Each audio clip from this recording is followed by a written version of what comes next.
to mandatorily give an assignment like as a minister to the deputy governor, then at times when you are a principal assistant, Mr. Speaker, then you may have also so much work while assisting the governor, so that having an extra job like be a minister for finance, as it happens one time in Machakos, it may also overwork the deputy governor. Mr. Speaker, although I agree that relationship has to be regulated further, Mr. Speaker, it's also a very tricky relationship, Mr. Speaker.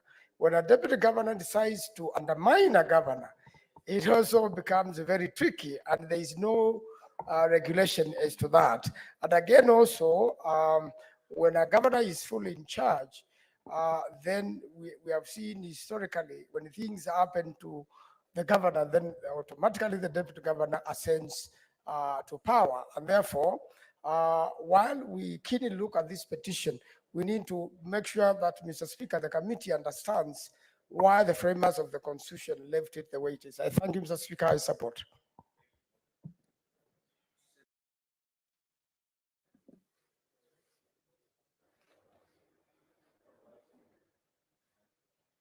Thank you very much, Honorable Speaker. I want to contribute to the statement by Senator Khalwale. Honorable Speaker, border are present throughout Africa, even beyond, Honorable Speaker.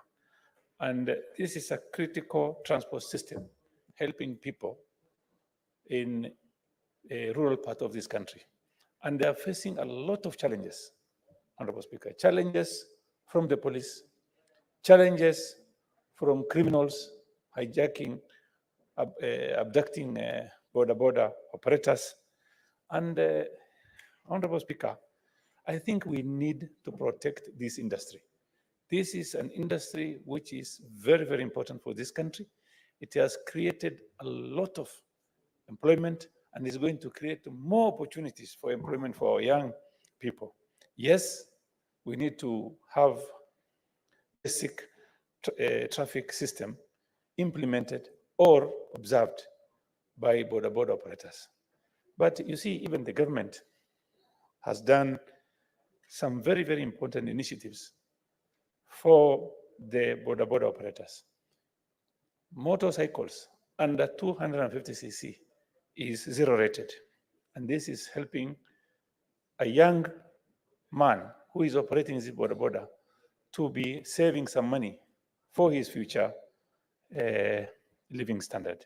Honorable Speaker, in support of Senator Khalwale's statement, I would want the government and the police in particular to understand that these people who are operating the borders are our people, are our young boys and girls. They must be given maximum respect and also be taken care of as Kenyans and as our children. Thank you very much, Honorable Speaker. Senator Sots.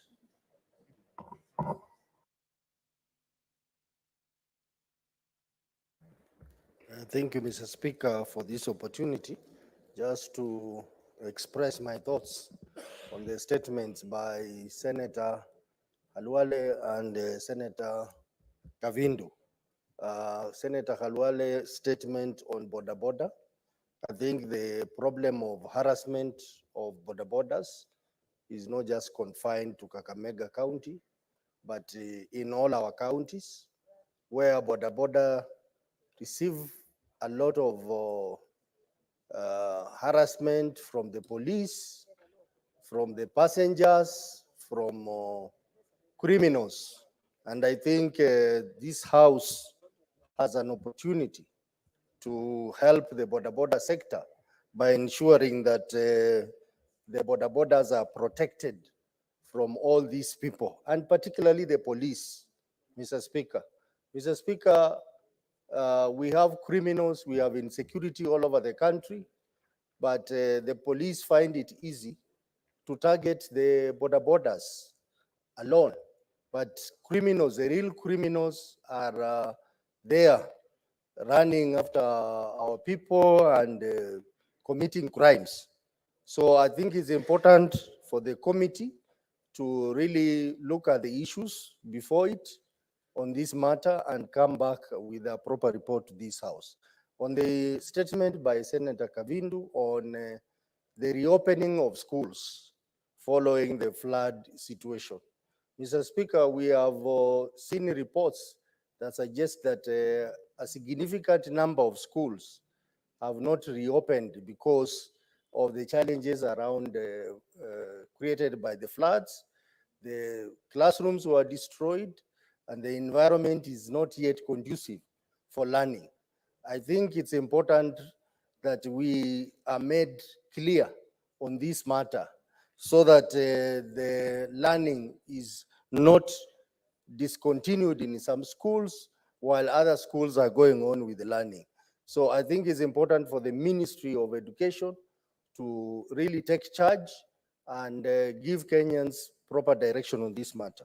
On the petition, on the matter of Deputy Governor and his role, Mr. Speaker, I think the Constitution is very clear under Article 179 that the executive authority of a county is the governor, deputy governor, and the members of the executive committee. How deputy governors end up being spanner boys, we do not understand how that happens, Mr. Speaker.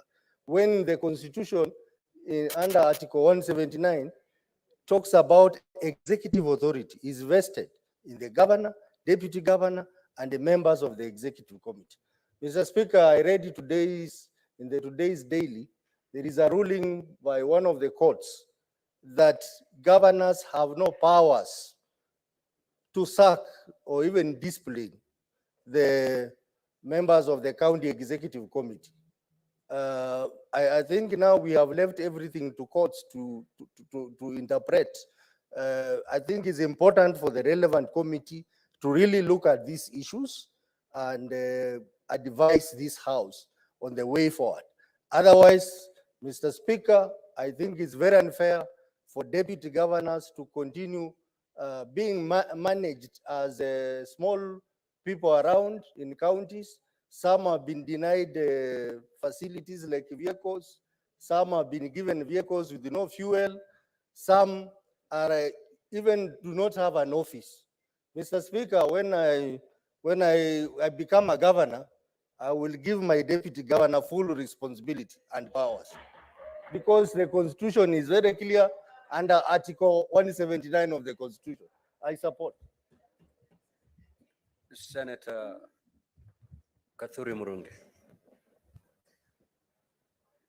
I didn't first. Thank you, Honorable Speaker. Honorable Speaker, I want to make a brief comment also on the matter of the governors and deputies. The petition issued this floor this afternoon. Honorable Speaker, if you look in there on the how even the deputy governor enters office in County Government Act Article 32, you realize that the deputy governor shall take and subscribe to the oath of affirmation as set out in the schedule to this act before assuming office. What does that tell you, Mr. Speaker? This shows that the deputy governor is actually subject to the oath of office. And once they join the executive and the governor, the first thing that the governors are doing is to make sure that the county, the deputy governor is, Mr. Speaker, left just to the galleries to read the newspapers, not even attending cabinet meetings because he's an executive member. And Mr. Speaker, these deputy governors, because I've interacted with them, I'll be proposing an amendment to this act, Mr. Speaker, to give deputy governors some power so that when working, they can be part of the system, Mr. Speaker. So in the next few days, we have gone to pre-publication, scrutiny, and I'll be advising the Senate on my proposals on the county governors. Mr. Speaker, in some counties, for example, Meru County, the first governor between 2013 to 2017 did not work closely with the governor. But when Governor Kirito Murongo became the governor in 2017 to 2022, The deputy governor was a CEC member finance, and they worked so closely for 5 years. They did their best. Even though they lost the elections, I cannot say this because they did not work together. It was other issues, maybe within the community. But that is a classical example of how a governor can trust his deputy, even in the CEC finance. So I was surprised that Senator Manzo sent the CEC finance in Makueni was given a lot of work to do by the governor, which I really don't think so. Because, Mr. Speaker, deputy governors are as equal to the task as governors. So there is no task which is so difficult to them. And therefore, Mr. Speaker, this Senate should come up with concrete proposals that will really ring-fence the office of the governor and the office of the deputy governor moving forward. Mr. Speaker, I was also interested with the statement by Senator Kavindu on the reopening of schools. Honorable Speaker, their schools were opened yesterday, but as the situation is, still students are in devastated classrooms. Some schools are already submerged. Others have no classrooms and desks. And Mr. Speaker, I don't know whether the government has really come up with the statistics to show which schools are functional and which are not. And today I want to ask the CS Education and the CS Treasury to come up with a very fast supplementary budget so that these institutions can be supported with finances, the members of National Assembly to realign their NGCDF priorities and work on the schools that have issues so that, Mr. Speaker, the schools can run properly. Also, the county governments, they have an obligation also to rearrange their budgets so that they can come up with supplementary budgets which will be able to do the small bridges which have been swept, the small roads connecting to schools, so that everybody can get involved, Mr. Speaker. It is only that our house has no capacity to allocate resources. If we end that capacity, Honorable Speaker, this afternoon we cannot be doing anything else but to allocate money across all the schools. But maybe in the future, this will be regarded as the most happy house, which will be able to make such decisions with haste, Mr. Speaker. I thank you very much. Senator Oburu Oginga. Thank you, Mr. Speaker, sir. Mr. Speaker, sir, I rise to comment on the statement sought by Senator for Embu County, Senator Alexander Mundingi, on the issue of the dams which should be used for multipurpose. Mr. Speaker, sir, the dams the senator is talking about are the major source of electricity for our country. And Mr. Speaker, these dams were constructed sometimes back in 1968. And since then, there have been very little maintenance of these dams, Mr. Speaker. Mr. Speaker, they are silting, and these dams are overflowing. They are causing a lot of damages downstream. Mr. Speaker, these dams were designed only to produce electricity, but it is understandable because of the times they were constructed, those times. Mr. Speaker, it is very sad that there are new dams which were constructed much later in the country, like the Sondumiriu Dam, which is still having the same concept as the one of these 7 Forks dams in Embu, Mr. Speaker, single purpose dams which are just producing electricity and not being used for multipurpose for producing drinking water, for water to be used for irrigation and other purposes, Mr. Speaker. Mr. Speaker, I hope that these dams, once they are properly maintained, and the downstream dam, which is planned to be much bigger in the form of the there's one dam, Mr. Speaker, will be constructed, and it will also be include multi-purpose use, electricity and irrigation and other purposes, Mr. Speaker.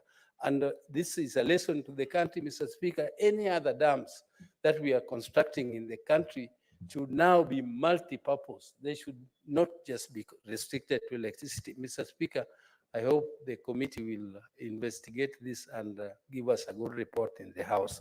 Thank you, Mr. Speaker. Sir. Senator Methu. Thank you very much, Honorable Speaker, for giving me an opportunity to comment on these two statements. But I want to restrict myself to commenting on the statement that has been sought by the Senator for Kakamega, Senator Dr. Bonnie Harwale,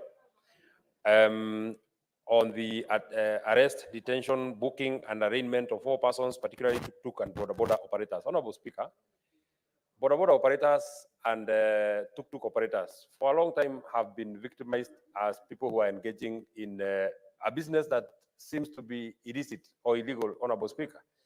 They have been mistreated by law enforcers, either from the national government and the county government. Just a short while ago, Honorable Speaker, when there was a crackdown on the smokers that operate as taxis, Sientas, Pro boxes that have been operating and plying in short routes, especially in our rural counties, Honorable Speaker. Case on point, the tuk-tuks and the Sientas that operate from Olkalau to Giugiu, from Olkalau to Nyahururu, from Olkalau to Kariamu, Honorable Speaker.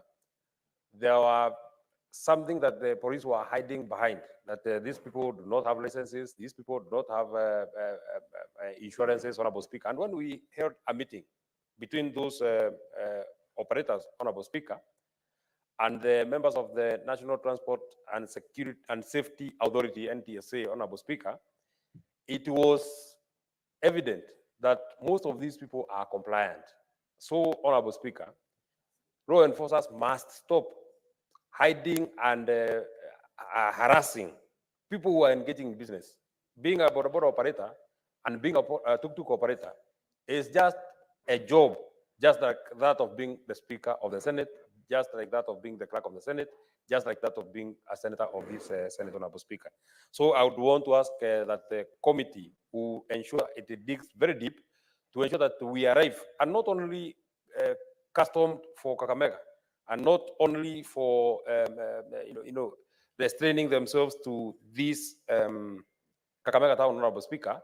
They must ensure, and beyond the National Police Service, Honorable Speaker, they must go to the National Transport and Safety Authority, because that's another notorious group of people that harass our business people who are border operators and tuk-tuk operators.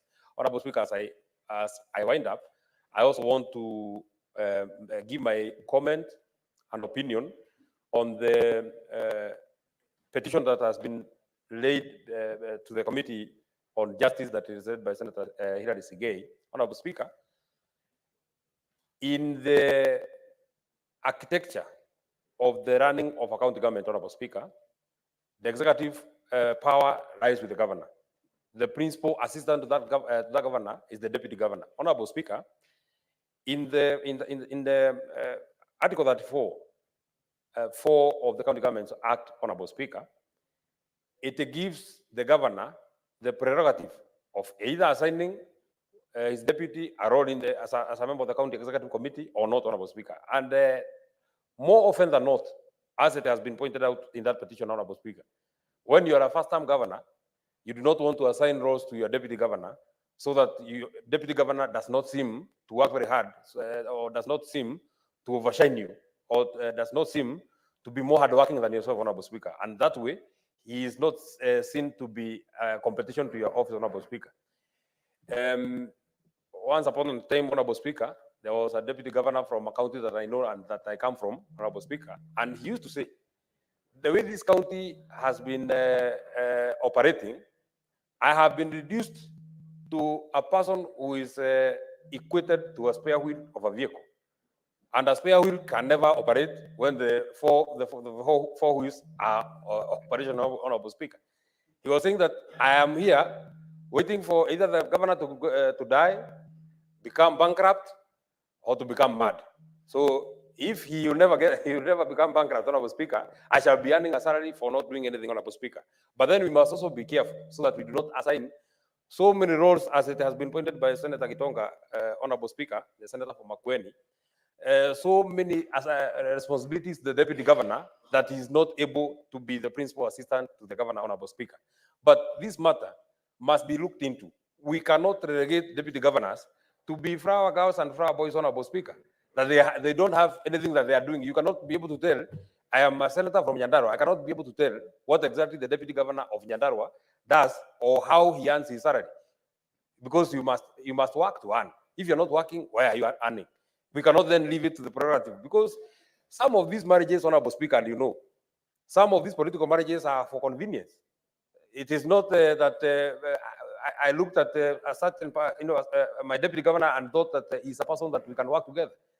It is for convenience because he comes from the south, I come from the north. So if we combine our votes, we shall win. After winning, we have no formula of how we shall work for our people. So this is a matter that the JLA committee must put their best foot forward.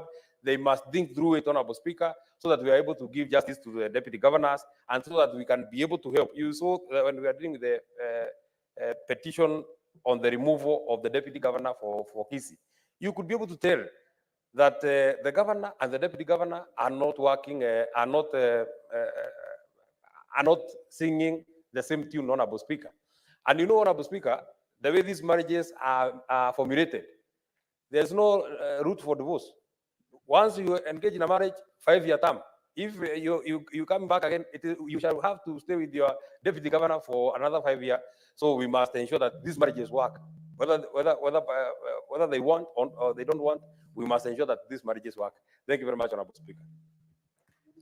Senator Beatrice Ogola. Thank you, Honorable Speaker. Honorable Speaker, I want to start by making a comment on the petition. Honorable Speaker, the Constitution talks about a deputy governor as a principal assistant.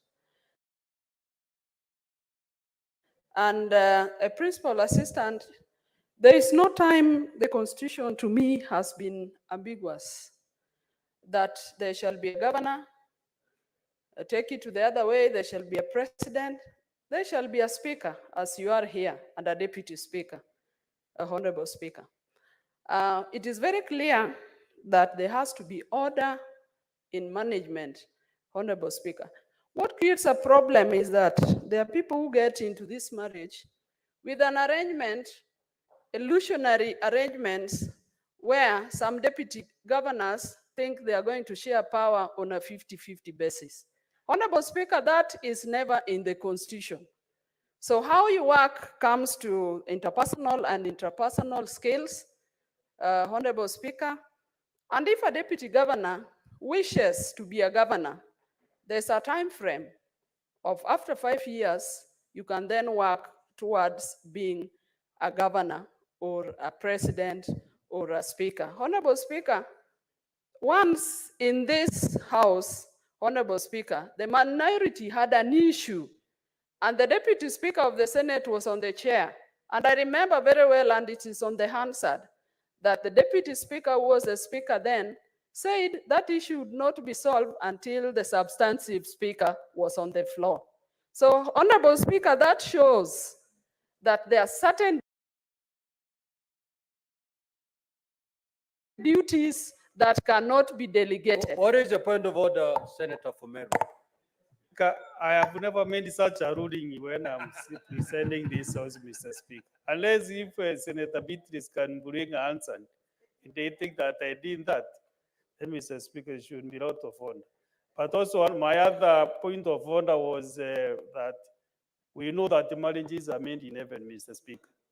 And this marriage between governors and the county deputy governors, what happened that marriages are seen to be made in heaven. And I've heard you quote several in the weddings in Omabi, that now weddings are not working for deputies and their governors.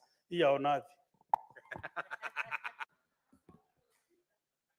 Honorable Speaker, I only emphasize the fact that the Constitution talks about a principal assistant. An assistant comes in when the principal is aside. So, Honorable Speaker, we must as a house also preserve order in management. And Honorable Speaker, I was only saying that the kind of relationship that is between a governor and a deputy, just as they began, because they made choices, and choices have consequences. Honorable Speaker, they must rely on the interpersonal and intrapersonal skills. And Honorable Speaker, they must not struggle over power, but look at the services they offer to the people in the county. Honorable Speaker, I also want to comment on the statement by the Kakamega senator on the harassment of border borders and tuk-tuks in Kakamega town. Honorable Speaker, border borders, by their nature now, and because of the state of unemployment in this country, a number of them are very skilled people. Some of them graduates, a number of them from 4 leavers, and tuk-tuk as well. So, Honorable Speaker, there is need for some organization of these border borders. The police, by their training, must work with the border borders in such a way that they are able to develop them. Honorable Speaker, our counties have sectors like the cooperative docket. This can be put into use where the border borders can be grouped into associations, they can be trained, they can be registered, they can be empowered so that they are helped at the expense of being harassed, because these are people also fighting for livelihoods. But on the other hand, Honorable Speaker, we must also as a country look at the welfare of our security, of our police officers. Honorable Speaker, if you go to many of the police stations, that is not to say that they should harass the border borders or harass any Kenyan. But the police officers, as a country, we must also invest in their welfare. If you go to police stations, and example is my station in Dewa town, and you see the way in which the police officers are living in deplorable houses, as a country, we must also invest in looking at the welfare of the police officer. And lastly, Mr. Speaker, sir, on the safety and hygiene measures put in place ahead of school reopening by the senior senator, Senator Agnes Mutama. Honorable Speaker, just yesterday I watched on news and saw people in Bomet putting in place on their own a bridge because floods, this bridge had not been completed, and pupils and students have to cross from one village to the other. Honorable Speaker, as a nation, we must look at the safety, not only the safety of students, but the safety of everybody. And that brings me, Honorable Speaker, to also make a comment on the many challenges that are facing our education system and schools in particular. Honorable Speaker, we've seen teachers who are referred to as interns. I'm a teacher myself, but that word from the word go was illegal because a teacher by its nature is already somebody who is trained and has gotten teaching practice, so you cannot be an intern again. Honorable Speaker, the welfare of teachers must also be taken care of, and the Teacher Service Commission must put in place a way of solving the issue of the teachers once and for all. Honorable Speaker, I support these 2 statements. Senator Samson Cherenge Fernande. Thank you, Mr. Speaker. Sir, I want just to, in quick succession, support that deputy governors, Mr. Speaker, be given opportunity or be assigned role. I think the evolution has come full circle. We know what works. And Senator Oburu remembers we were being told, let's pass the constitution to pitishe, alafu turekebishe. That was the mantra when we passed this 2010 constitution, Mr. Speaker, sir. So, Speaker, sir, coming from the impeachment proceeding against Governor of Siaya, William Odwal, and Governor Robert Monda of Kisii, Mr. Speaker, when you are voting for a governor, you vote for the governor and the deputy governor, even if it is out of marriage of convenience, Mr. Speaker. So whenever you go to the ballot, you vote for the governor and the deputy governor on a joint ticket, Mr. Speaker. And therefore, we cannot allow governors to earn salaries and be reading newspapers and drinking chai and mandasi at the expense of the taxpayers, yet they don't have a job description, Mr. Speaker. Why is it why would governors be worried about the ambitions of deputy governors? Any politician who does not have ambition is not a politician, Mr. Speaker. So what I want to say, let us amend the law, let us give designation, because A deputy governor is elected as a governor because when you vote, you don't only vote for governor, Mr. Speaker. And remember, even in Robert Monda's impeachment and William Odwal, we were touching the same threshold of impeaching a deputy governor just like a governor, Mr. Speaker. So when it comes, governors cannot have their cake and eat it. The same we treat with the threshold that we put, Mr. Speaker, we must ensure we put in place. Mr. Speaker, we have seen even other governors have gone ahead and frustrated their deputy governors. For example, the governor of Siaya, we saw he cannot access his office. He doesn't have a vehicle, he doesn't have fuel, he doesn't have any allocation of resources, Mr. Speaker. Is that how we want to ensure that we put in place, Mr. Speaker? Mr. Speaker, What is your point of order? on the Senator issue of Oburu? Mr. Speaker, sir,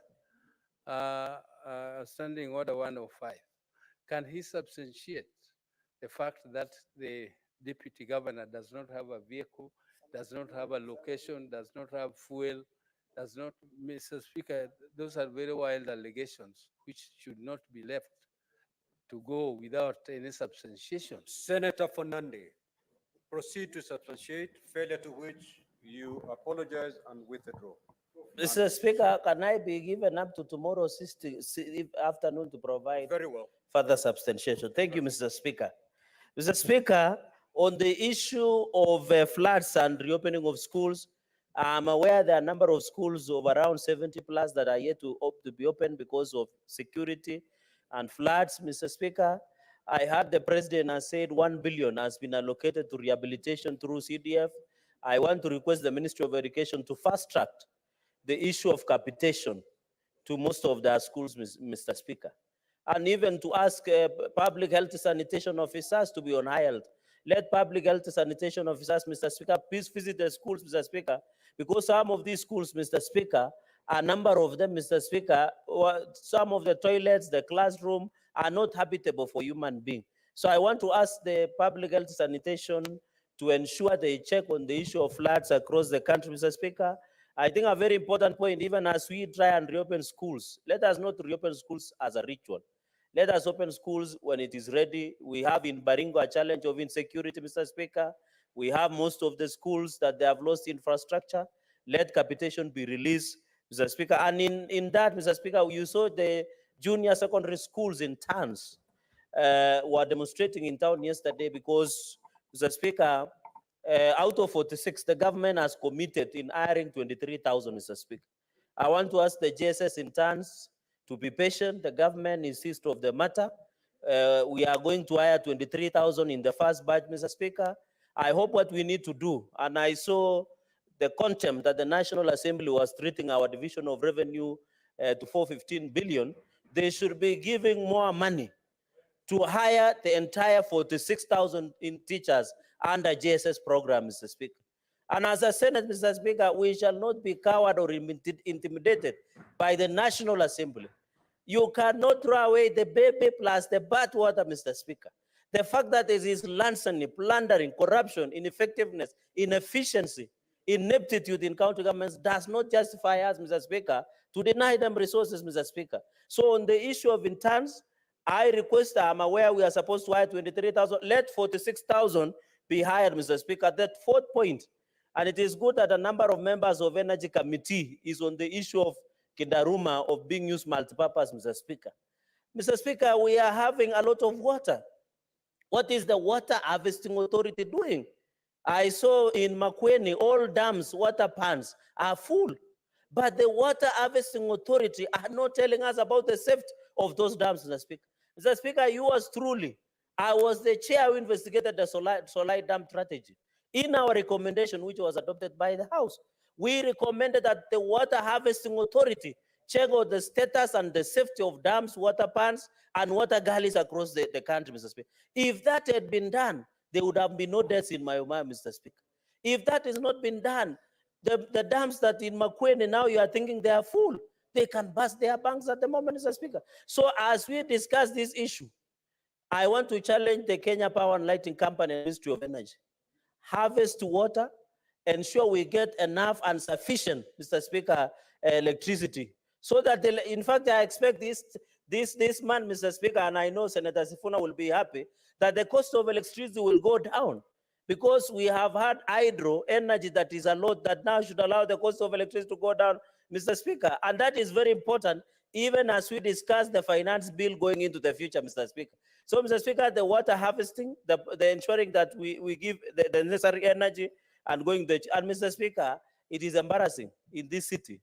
It is raining, there are floods, roads are not passable, but there is no water in the tap. How can you explain? Even I know most Nairobians, Mr. Speaker, don't take shower because it's very cold.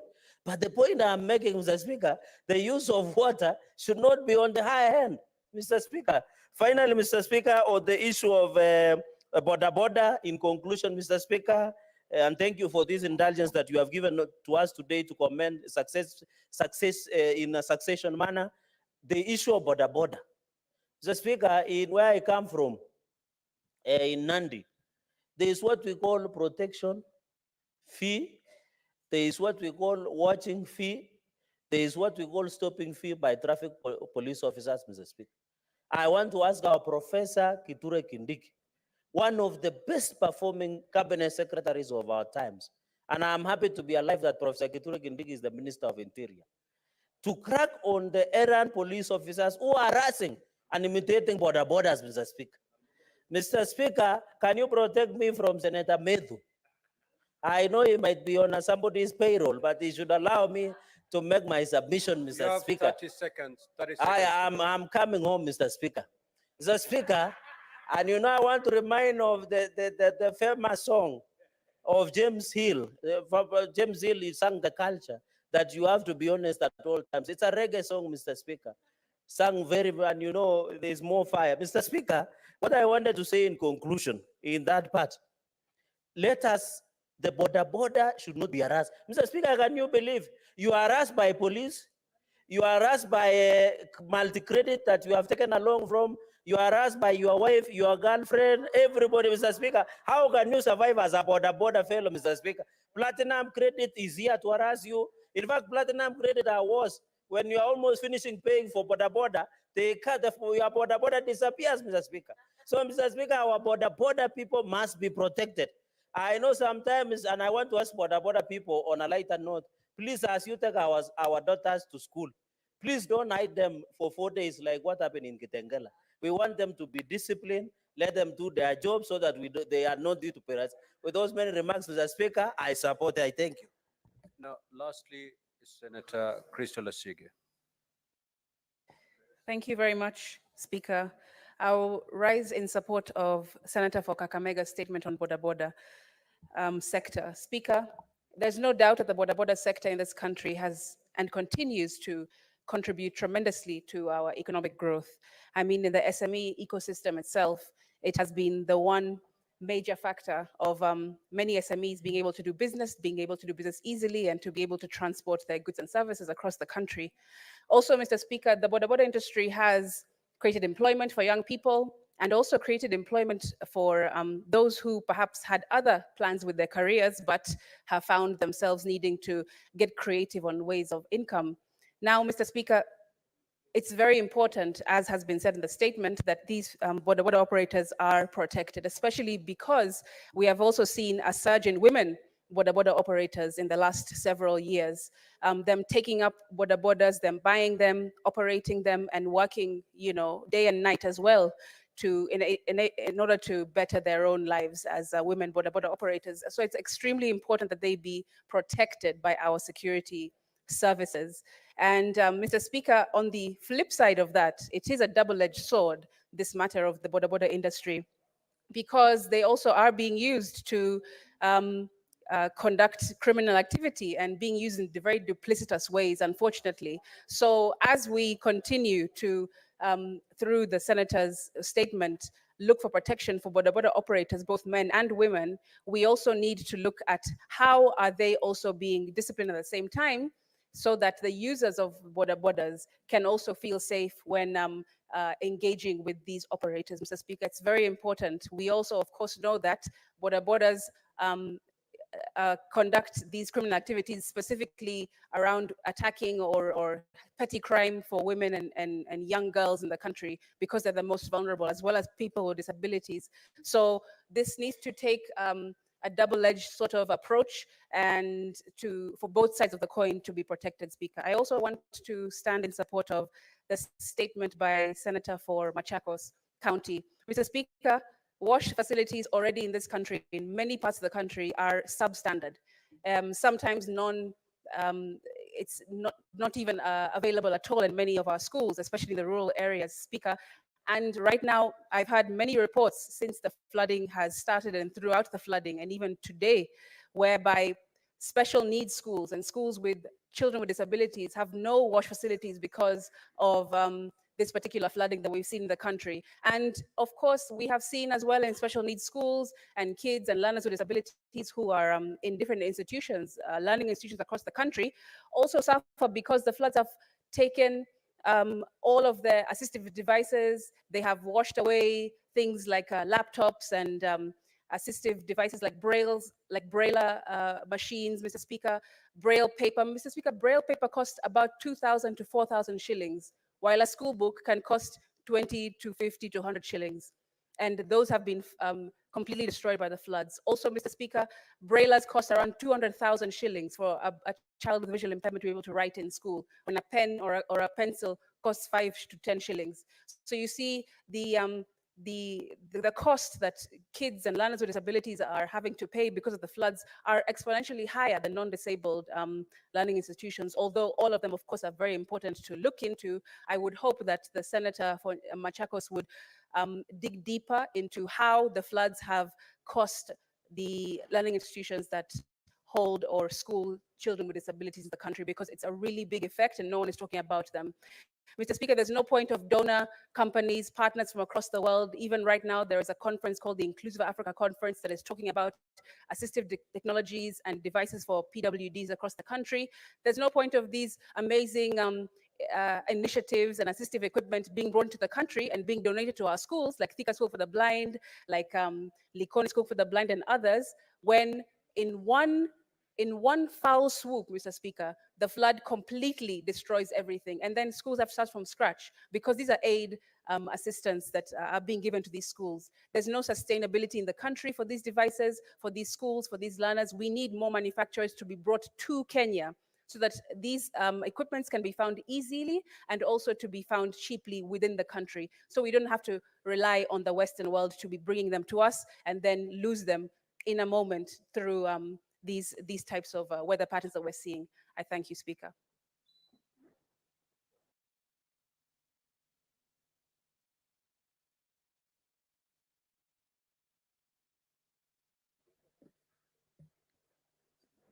Okay, I will allow Senator Abbas, being the chair of the Devolution Committee, mainly to comment on the petition, and then I will allow Senator Sifuna to conclude it from there. Thank you, Honorable Speaker, for the consideration. Honorable Speaker, I want to talk about the deputy governors. As you're aware, at the time people are going for elections, governors don't move alone. And it is constitutional for a governor to have a deputy. Without a deputy, then the governor is not going to be considered for elections. But unfortunately, after taking the office, as I talked to you today, we have 21 cases of different countries that deputy governors have a problem with their governors, and they have reported to our Committee of Devolution, and already we have considered 3. The one in Transia, that they never worked for almost 1.5 years, but now they have worked, and now they're back to office. The deputy governor is back to office, and the deputy governor and governor are working together. We have the case of Meru, which up to now we are not able to finish. There is the deputy governor of Sia that was impeached. And even yesterday, he was writing a letter to my committee complaining that he has not been given any opportunity to go and work, haven't been cleared. So, Honorable Speaker, we found that being the principal deputies to governors, most of the governors, deputy governors actually are working in a very difficult situation. That most of them even don't go to the office. Others have even gone back to study because they cannot work. They are not given official cars. Actually, some of them report to the county secretaries. And the CACs have even more powers than the deputy governor, who is the principal person to the governor. Honorable Speaker, as you're aware, that the deputy governor is elected because the governor is a running mate of the governor who's elected. And therefore deserves better positions and better services and better office and better funding. We have a bill now that's coming of what is called the Intergovernmental Relations Bill. And the Deputy Governors Committees came to me yesterday, and we said we'll look into it. They read a memoranda, so at least we can be able to consider the issues in that bill. The bill actually is a government sponsored, it's been sponsored by the majority leader, though we already consider ourselves, but we have handed over to the majority leader. And therefore, I think the process of now putting the grievances and the problems of the deputy governors is already taken care of, will be taken care of in that bill. One other thing about Honorable Speaker is that, we have also a deputy president in this country. The deputy president actually is the principal deputy of the president. And he has own responsibilities. He has been given an executive order by the president. He's already running several functions. He's actually in charge of devolution. He's in charge, he's the chair of the IPAC. I think even the deputy governors should be given responsibility equally, so that at least they can be able to function and work with the governors, and so that they can be able to deliver with those few information. I wish to support the petition. Thank you. Senator Sifuna. Honorable Speaker, thank you for your indulgence. Mr. Speaker, the statement sought by the Senator for Taita Taveta County, the Honorable Jonas Mwaruma, could not have come at a better time. And I'm really hoping that the Committee on Devolution of this House... Now, Senator Sifuna. Yes. That statement was actually dropped. Oh, but allow me to say one thing, Honorable Speaker. So don't comment on it. Yes, because I caught the tail end of the submissions by my colleague from Nandi on some of the unfortunate pronouncements we had from the National Assembly yesterday regarding the decision by this House to award 415 million shillings to county governments. Honorable Speaker, I think there are things that we as a House have to make very clear. Number one, when we ask for more resources to be devolved to county governments, it's not to take away from the CDF or the National Affirmative Action Fund in the National Assembly. I think what some honorable members in the National Assembly were trying to do is to poison the mind of Kenyans that, in fact, we're going to raise those funds in order to raise the 24 billion extra that this House passed for county governments. Number two, Honorable Speaker, I want the National Assembly also to address itself to the question of whether there is corruption, mismanagement, and misuse of resources in the national government, so that when they stand up and castigate county governments and say, oh, all these people travel with their girlfriends, it's not as if officers in the national government do not have girlfriends that they travel with. Mr. Speaker, if we are going to have a conversation, I think that conversation has to be an objective conversation. Mr. Speaker, finally, there has to be also a time that in this country, we demonstrate to each individual county how the money that has been allocated to the national government is spread across the 47 counties. Because there is inordinate focus, Mr. Speaker, on the money that is sent to counties from this particular house, and it represents less than 10% of the budget. Mr. Speaker, every time you ask, why are roads not being built in Nairobi? Mr. Speaker, in Nairobi alone, we have 50 stalled road projects. When you ask, you say, oh, but Nairobi received 20 billion shillings.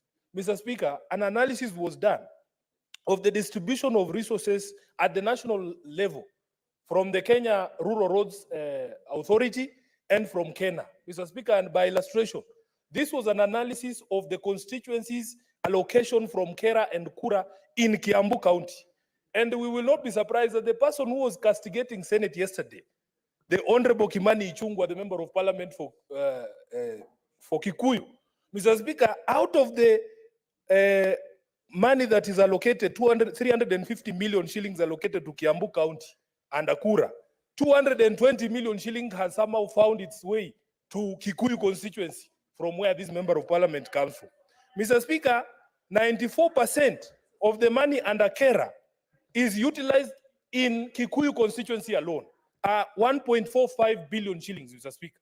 And if you ask Honorable Ichung'wah to add money to the counties, Nairobi alone, Mr. Speaker, the bill for electricity that is owed to Kenya Power is 1.5 billion shillings, Mr. Speaker. So that the money that What Ichung'wah is the point receives of order, is enough to Senator pay our Gloria? electricity bills here. Senator Gloria, what is your point of order? Thank you, Mr. Speaker. I am aware we are discussing county issues, but Mr. Speaker, we still have to be guided by our standing orders. And they're very clear about discussing any other member of a member of parliament, either from the Senate, Mr. Speaker, or from here. And imputing improper motive, Mr. Speaker. Mr. Speaker, and I understand, Mr. Speaker, allow Order, me. Honorable. Al- Order, al- Senator allow me. Faki, order. Mr. Proceed. Speaker, protect me. I'm just saying, I understand that we are trying to highlight on the issues of devolution, Mr. Speaker, but can the Honorable Senator of Nairobi try and make his point without discussing another member of parliament who is actually not in the house, Mr. Speaker? That is my point of order. Senator Gloria.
Violated.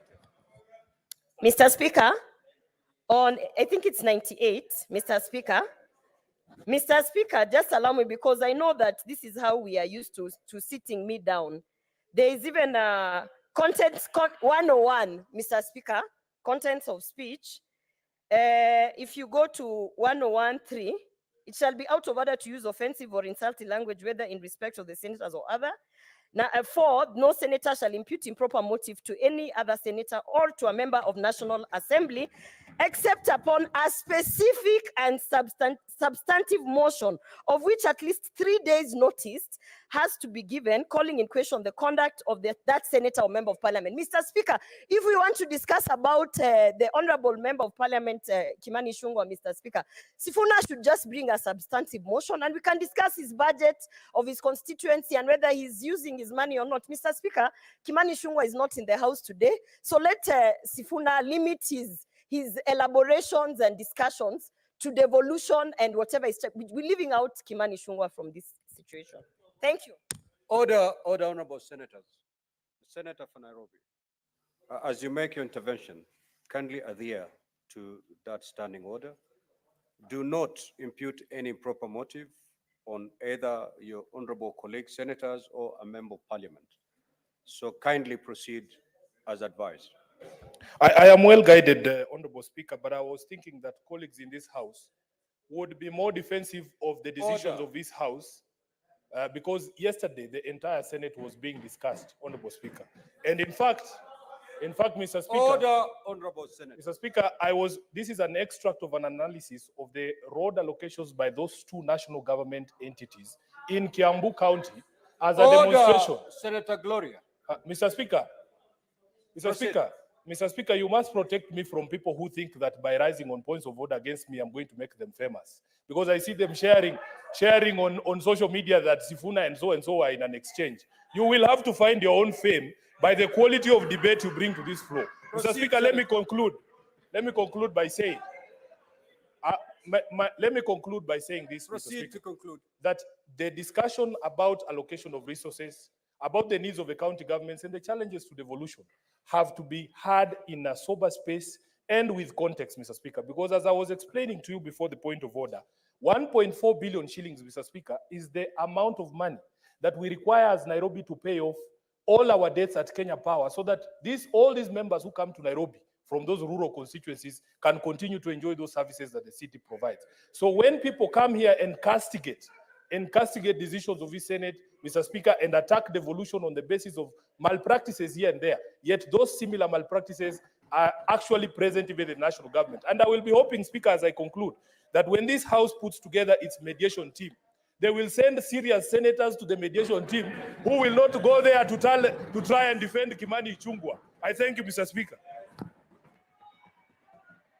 Order, honorable senators. Before I ask the clerk to call the next order, I have this message to pass.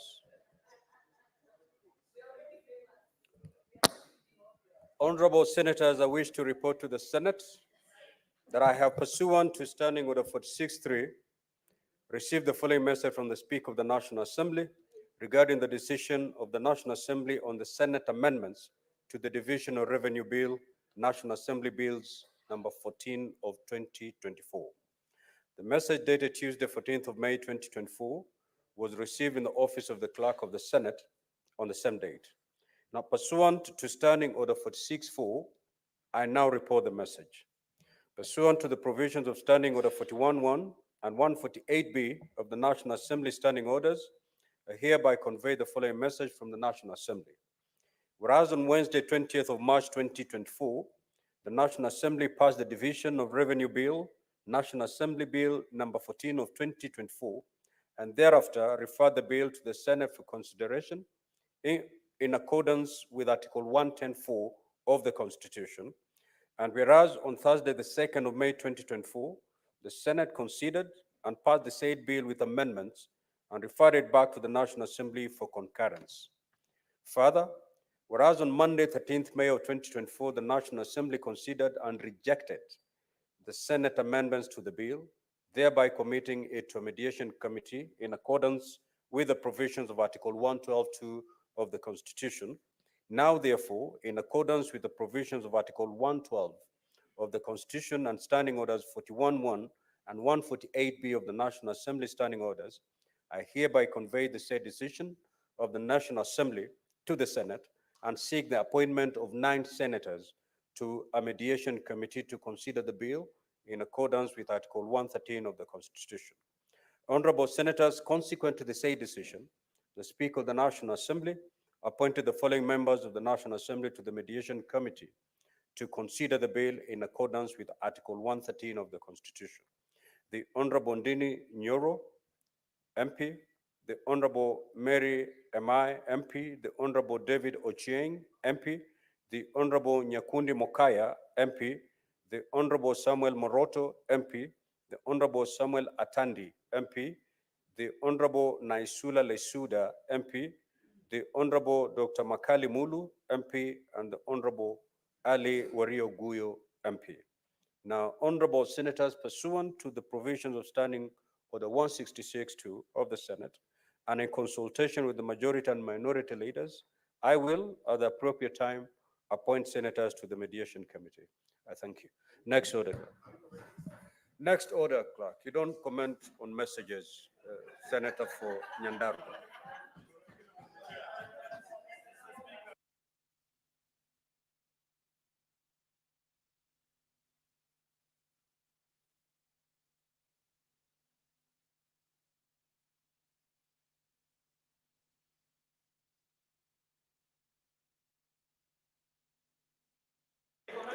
Okay, honorable senators, honorable senators,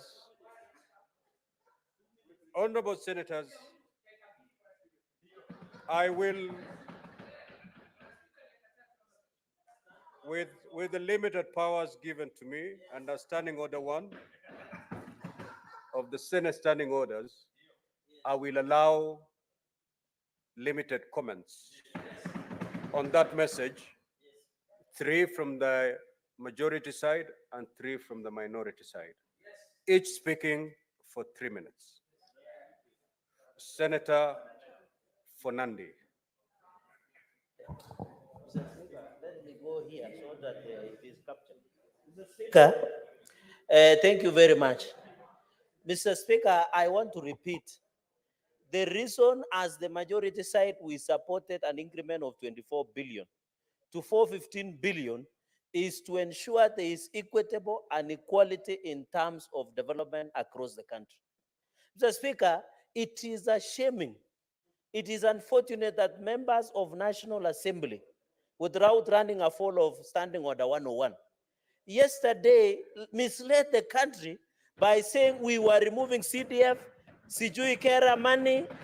How, Mr. Speaker? And I'm wondering how can they mislead the whole country? In fact, as Mr. Speaker asking for 415 billion, Mr. Speaker, is being modest considering the budget of the country is 4 trillion. Mr. Speaker, in fact, the National Assembly must blame himself because the latest audited account, Mr. Speaker, is them who have taken behind. It will become a hard, Mr. Speaker. Mr. Speaker, I want to ask. In fact, I'm donating myself for free to be part of mediation so that I can fix them, Mr. Speaker, at the floor of the House, Mr. Speaker. Because as Bob Marley said before he died at 36 years old, Mr. Speaker, in 1981, more fire, Mr. Speaker. He said there is much too honest in terms of running a society, Mr. Speaker. I want to challenge, and I know the National Assembly, Mr. Speaker, let us allow counties have for 15 billion. Let us develop our counties, Mr. Speaker. Even if there are corruption, let us fight corruption, but give money to counties for development, Mr. Speaker. Senator Kajwang. Mr. Speaker, the nation must know that revenue is divided in parliament. It is not divided at IBEC, it is not divided in Karen, it is not divided in private residences. And Mr. Speaker, I am very proud of this Senate, and more so the chair of the Finance Committee and the members of the Finance Committee, for standing up for county governments and for reasserting the role of Senate as a house that divides and allocates revenue. Mr. Speaker, when we set up that mediation committee, I hope we will put in men and women senators with spine, because in the 11th parliament, we had mediation every year. In the 12th parliament, we had mediation 3 out of 5 years. Mr. Speaker. Senator Kajwang, are you implying that we have senators without spine?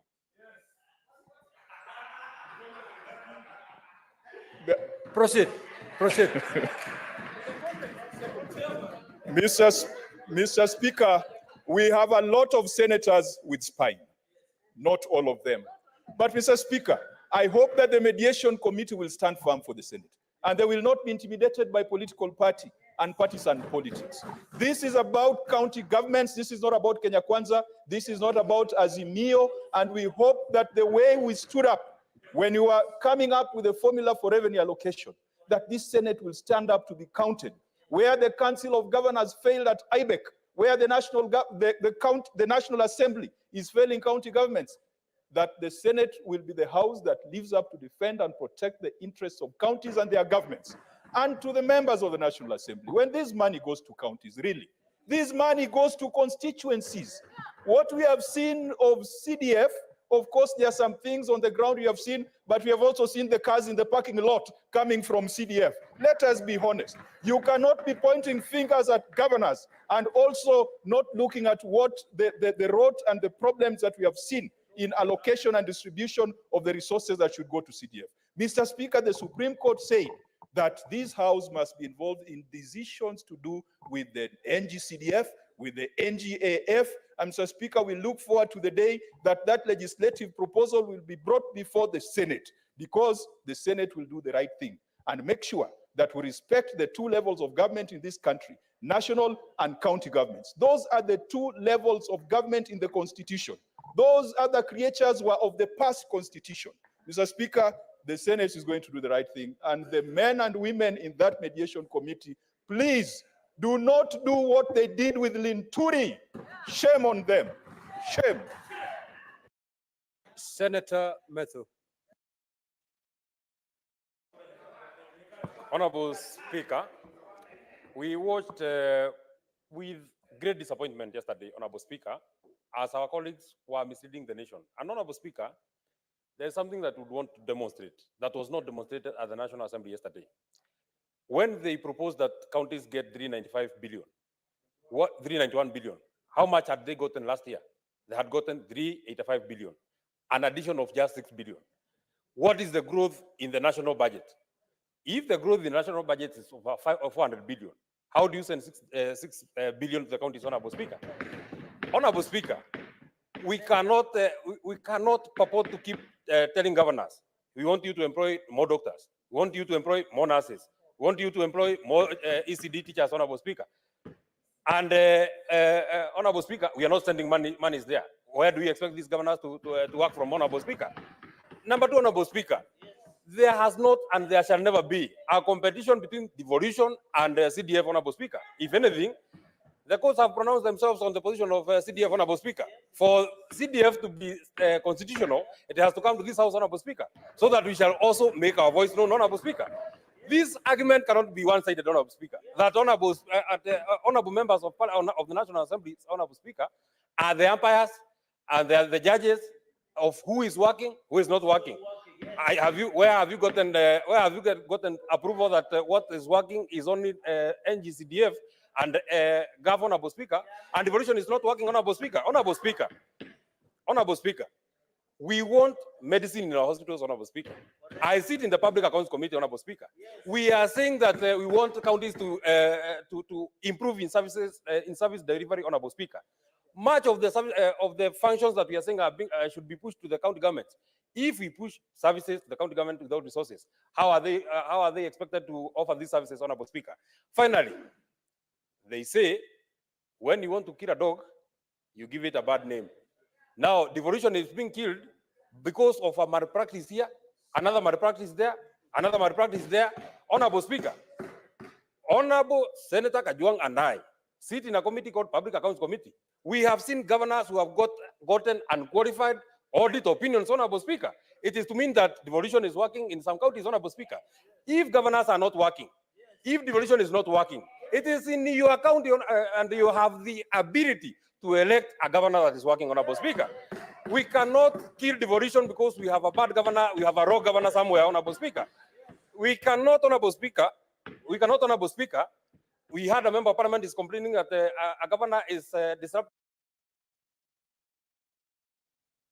Your time is up, Senator Ledama Olekina. Thank you, Mr. Speaker. Mr. Speaker, it's time for us to reason, and to reason well like a house that unites the whole country. This is a time when I'm pleading to my colleagues from the other side of the aisle. Let us just not make noise today, but actually let it be actionable. This is the only opportunity we have. This is the only opportunity we have. Order. You know, I'd rather speak, I'd rather tell Senator you what is Ledama. on my mind. Senator Ledama. Order, Senator Fernandi. I don't need your assistance to bring order to Mr. this house. Speaker. Senator Ledama, you started very well. Please, there's no side or there's no honorable senator who has made any noise. Because if you made any noise, I would have thrown them out. Kindly use parliamentary language. You are doing well so far. Proceed. Mr. Speaker, you know, the time for reckoning will come. And you know, and I want to be proven wrong on that time. This is a time for us to be able to practice what we preach. Because if we come here and we say our hospitals need medicine, we forget that the Ministry of Health has the largest share of the budget, 131 billion. We are only asking for 15 billion to be sent to 47 counties. I heard yesterday a honorable member of parliament saying that money should not go to counties, should go to CDF. First of all, CDF is illegal. Being illegal, it is imperative for us to remember that our work Order, as honorable legislators senators. May the is senator to make laws. be heard in So silence. we are making laws, we are dividing money between two levels of government. We have done the calculations, we have institutional, constitutional bodies that advises. The Commission of Revenue has given us a figure. Our Committee on Finance has settled on 415 billion. It is only logical that we go by that professional advice. So, Mr. Speaker, I want to request my colleagues that because we will select distinguished men and women who we know will fight for devolution to be able to go to that mediation committee, please do not come back here saying that you've been compromised. Do not come back here telling us that, oh, you had to give in. It's a give and take. There's no give and take. Let me tell you the hard realities. This Senate does not have money. Today, joint services, parliamentary joint services, has more money. What is this animal called joint parliamentary services? If the Senate itself does not even have money for the committees, what are we talking about here? Let us be realistic. If we do not fight for the Senate, we will go down in history as a house that failed to defend devolution. Senator Kathuri. Thank you, Honorable Speaker, also for this opportunity to give a brief comment on this matter. Mr. Speaker, yesterday, the whole country was treated in a lot of theatrics at the National Assembly. It was very shameful to misdirect the country that whatever money that you are requesting for devolution to 415 will come from NGCDF, GAV, the mechanical transfer fund. Mr. Speaker, it was very misleading, especially even from the chairman of the budget committee and the majority leader.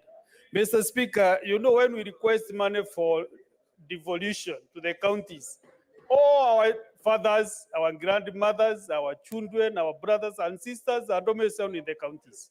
And they need services, Mr. Speaker.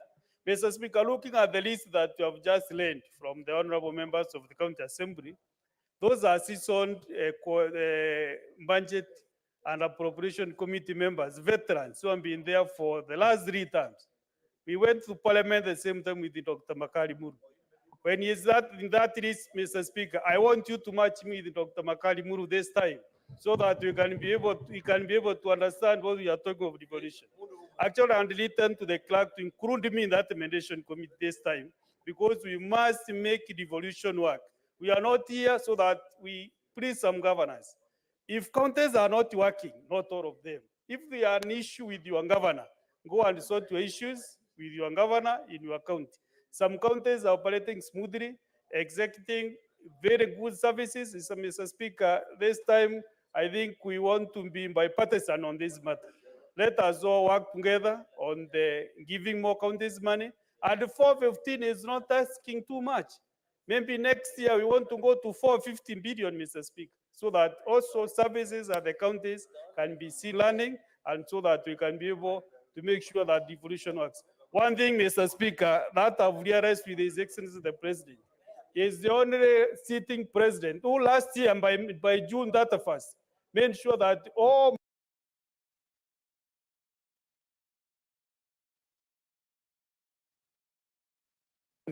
monies will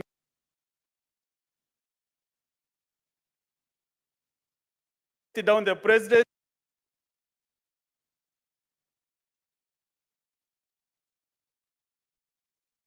Senator Faki.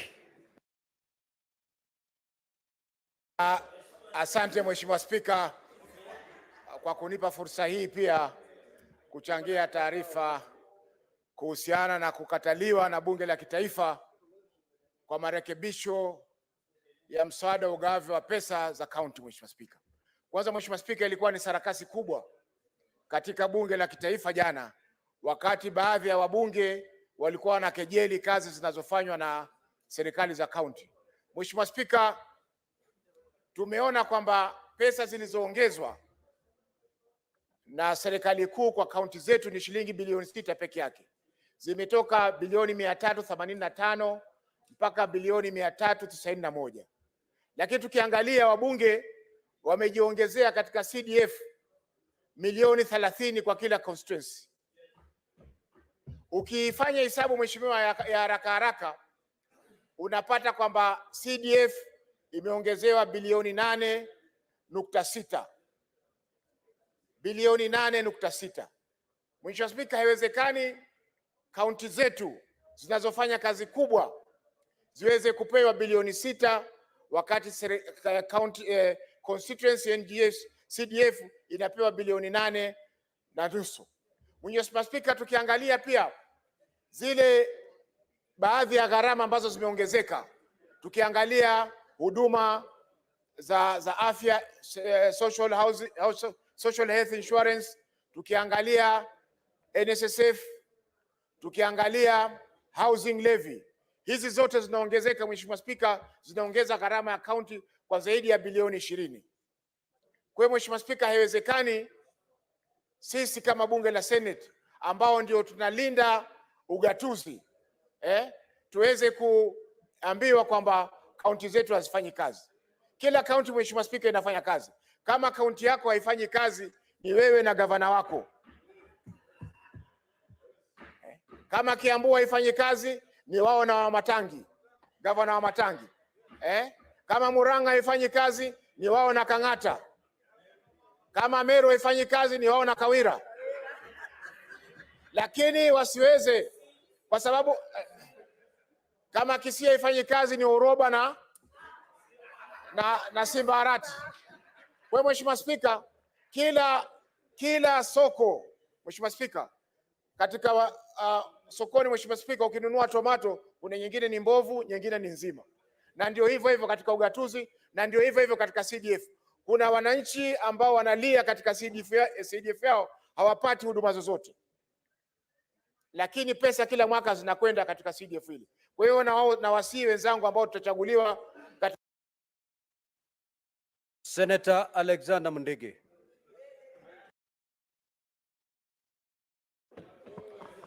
Bwana Spika, ni aibu kubwa sana kwa wajumbe. Bwana Spika, Senator Mundege, just hold it. Senator Mazayo, you've just crossed to the aisle. You have crossed. And you're not supposed to come in between the senator who is speaking and the chair. Proceed, Senator Mundege. Asante Bwana Spika, ni aibu kubwa sana katika Kenya MP 349 kusema magavana wafanyi kazi. Wakati tunajua hao magavana 47 wako na maseneta wao na hawajasema wafanyi kazi. Tumesikia hata MP wengine wakisema hata MC wakipatiwa pesa ipelekwe kwa CDF. Tukasindwa kazi yao ni kazi gani? Na wametupatia aibu. Anja ya seneta na gavana ni sisi maseneta tunafaa tujue magavana wafanya kazi ama wafanye kazi. Kwa hivyo naomba wale watu tutachagua wakienda pale kuzungumzia ukatuzi wa counties na kutetea magavana ambayo wako na shinda ya mambo ya pending bill na wage bill, wao wamejikakamua kabisa wasiweze kuletwa down na hao watu. Kwa sababu ni kitu ya aibu sana kama MP afanye kazi, afai kusema gavana afanye kazi, hiyo ni kitu ya aibu. Kwa hivyo Bwana Spika, mimi naunga mkono wale watu wataenda kutetea sisi, wewe na usunjaa, lakini watuletee pesa. Kwa sababu tunajua mwaka uliopita tuliyopatia magavana pesa haikutosha na ikafanya mpaka county haijafanya ile kazi ya ukatuzi tunataka. Mambo ya county ni mambo ya hospitali, ni mambo ya maji, ni mambo ya kusaidia watu masinani kona sote. Kwa hivyo mimi naunga mkono wale watu wataenda kutetea sisi, waende kama ni nyumba ya juu na wasiletwe down na wale ma-MP ambaye ni watu wanataka kula pesa. Wamepatiwa pesa, kila county, kila MP ako na pesa milioni 150 na pesa ya barabara kila MP milioni 50, na hatujui hiyo pesa inafanya kazi gani, kwa sababu kazi yao ni ya kupeana mambo ya shule, hii hatukatai, na hiyo ingine ni ya kujengea NDC manyumba zao. Kwa hivyo ni aibu kubwa sana, ile pesa inaenda kusaidia mwananchi ambaye amelipa ushuru, halafu ndio MP anasema gavana afanyi kazi. Ni kitu ya aibu. Nataka kuambia ma-MP wote, MP hakuna yoyote anavaa kuonesha gavana kidole. Angesema ni sisi maseneta tunavaa tufanye hiyo kazi. Asante, naunga mkono wana Senator, order, honorable senators. Senator Eddie Okech.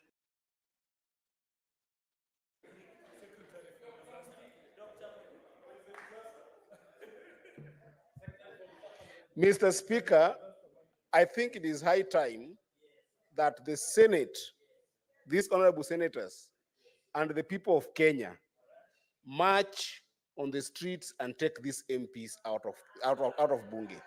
Because MPs have decided to just be selfish. They are extremely selfish because think about it. The money we are talking about here, number one, they are misdirecting the country. The money we are talking about in division of revenue is superior to the idea of CDF. And the money we are talking about here, Mr. Speaker, has got nothing to do with CDF. The senators that you are seeing here, the people of the country should know that these senators are not selfish compared to the members of National Assembly, because the senators are fighting for money to go to the people. It's not the money that the senators are going to control. These monies are going directly to counties and to the people. But MPs are seeking to reinvest money that they're going to control, that they're going to use for their own benefit. And number two, Mr. Speaker, the money that we proposed as Finance and Budget Committee, Mr. Speaker, in reality, it is only 13% of the money that is going to be raised in this country as projected revenue.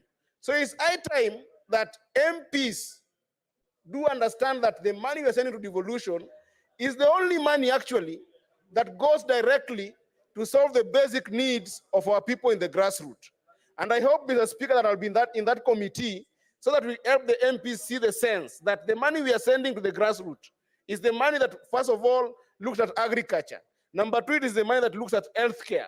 It is the money that also looks at housing. It is the money that pays workers in the counties. And this money is superior and is in no way interfering with the monies for CDF or interfering with the money for CARA or interfering with any other money that MPs are selfishly reinvesting for themselves. It is high time that we work together as members of parliament, that is the National Assembly and the Senate, to actually make devolution work. MPs should start understanding that this is the only house, the Senate, that can ensure that the issue of basic needs in the grassroots can be able to be supported. Because right now, Mr. Speaker, if you look at it, the money that MPs keep on ring-fencing, those money do not go to the basic need of our people. They don't address the issue of bread and butter. They don't address the issue of... Senator Newton, the very last. Thank you, Mr. Speaker. I also join my colleagues in condemning the decision by the members of the National Assembly to deny counties the monies that we have requested for. Mr. Speaker, I want to take this opportunity to remind the members of the National Assembly that their constituencies, which they like talking so much about, exist in counties, Mr. Speaker. And that when this money is sent to counties, it is being sent for appropriation by the same people that they serve in the constituencies, Mr. Speaker. One thing that the members of the National Assembly must remember Mr. Speaker, is that health is devolved. And they do not deal with health in their NGCDF, Mr. Speaker. They must remember that their parents at home, their brothers, and all those that are related to them, when they get sick, they go to the medical facilities that are under the counties, Mr. Speaker. And lest they forget, let them know that a disease, poor health, does not choose whom to get to.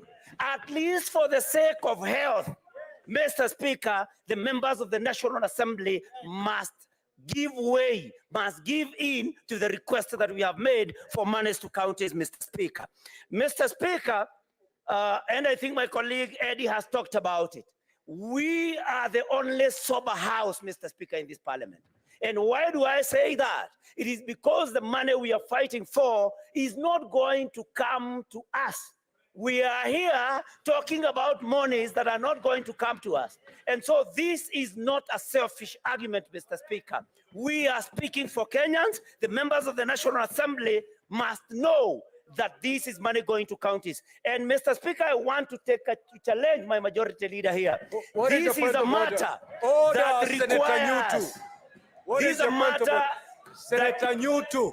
Order, Senator Newton. Senator Newton, you're totally out of order. When the chair speaks, you shut up. Can you yield? Can you take your seat?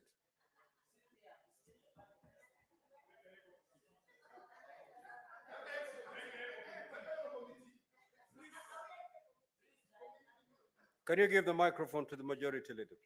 Thank you, Mr. Speaker. I know this is a very emotive issue. And for those of us that have been around this roundabout for a while, we know a few things about how to win and how to lose this battle. Mr. Speaker, did you hear the senator for Muranga, my good friend, Senator Joe Nyotu, have it on record and just pause that, Mr. Speaker, and reflect on the fact that our standing orders provide clearly for relations between both houses of parliament. We may have misgivings about certain members of the National Assembly, but I would wish to draw the attention of the House not to reduce this to be a battle between the National Assembly and the Senate, because certainly it is not. Mr. Speaker, the senator from Muranga has gone on record saying this is the only sober house. That implies that there is a sober and a drunk house. I don't think, Mr. Speaker, that such comments, Order, Mr. Speaker, order, honorable senators.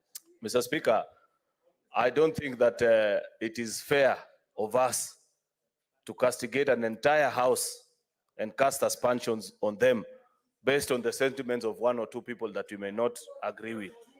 Finally, you know, Mr. Speaker, I'd wish to plead with colleagues. I know this is very exciting. I see Senator Sifuna is very happy about this and the rest. You know, Mr. Speaker, this Majority is not a... leader, you have made your point of order. You did not, you Why- are making a speech. Why am I being... Majority leader, you've made your point of order. May I just make a order, senators, order. Senator Mogeni, order. Now, Senator Newton, while you're debating, however emotional you may be, let us use parliamentary language. The House that is called National Assembly is honorable just like the Senate. So when you're referring to the other house, please refer it with some decorum. Now that you've concluded your remarks, we will let the matter, we will order, we'll terminate that debate there. And I will ask the clerk to proceed to call the next order.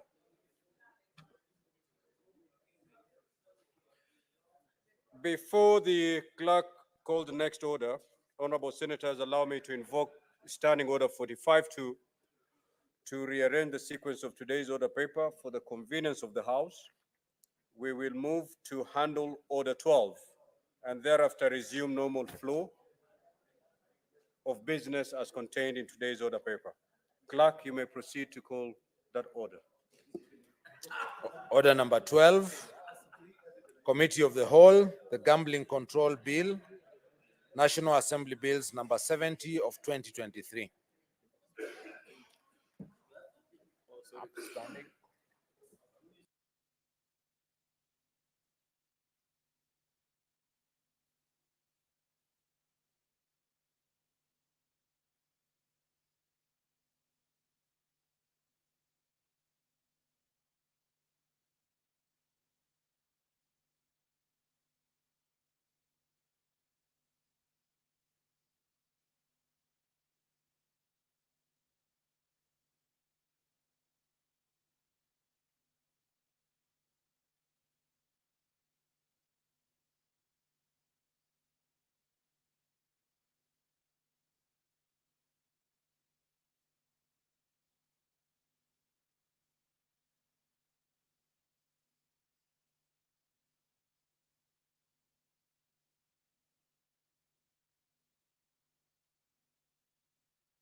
Honorable Senators, let's transact business.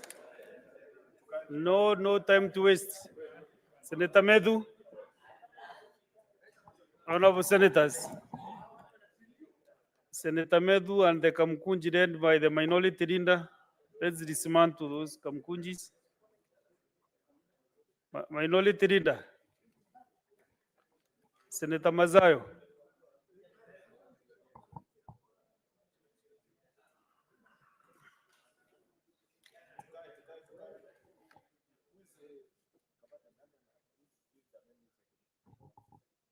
Senator Sige approves the chair.